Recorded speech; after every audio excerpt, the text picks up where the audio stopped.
Na trávniku štvrtoligového Essenu. Dortmund prehral 2-3.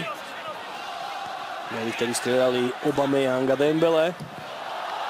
A teraz Dortmund strieda gól opäť. Nuri Sahin spoza 16-ky. Nenápadná akcia, koniec 16. minúty.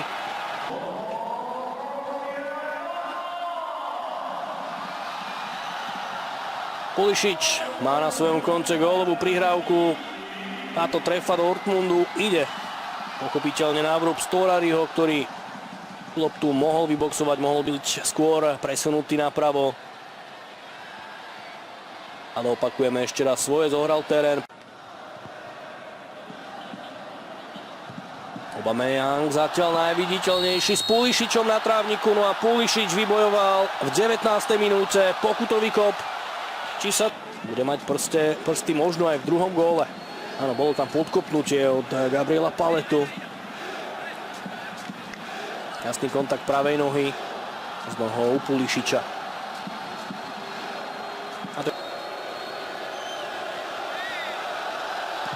Aubameyang bezpečne premieňa. 20. minúta, Dortmund vyhráva už o 2 góly. No to nie je najvyššie.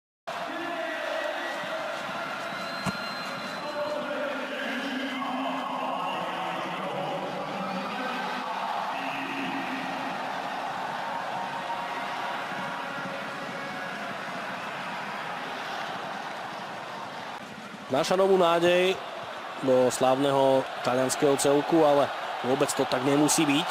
Bacca, jeho nevýrazná strela, ale nakoniec sa skóre mení. Carlos Bacca znižuje na 1-2, 24. minúta. Ešte nebolo tečované. Bacca sa ale pekne predral cez Sokratisa. Vystúpil tam Bartra. Chce to detailnejší záber. Tento nám asi povie viac. Nie, tečované to nebolo. Bartra lopty nedotkol.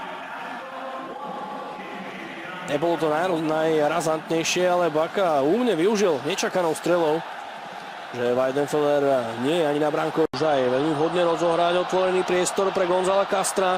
5 hráči Dortmundu v nebezpečnom území. Pulisic, prihrávka na Aubameyanga. Dortmund zvláda tento break. Všetko sa začalo u mladého brankára Dortmundu. Veľká mužstva z Westfálska. Tu je začiatok, zárodok akcie. Rejman to pošúľal na Castra, ten sa pozrel doľava, doprava. Zapata vôbec nestíhal, podobne ako ďalší hráči v červeno-čiernych dresoch. Pulisicová prihrávka prišla v pravý čas, na pravé miesto. A Aubameyang už toto zvláda.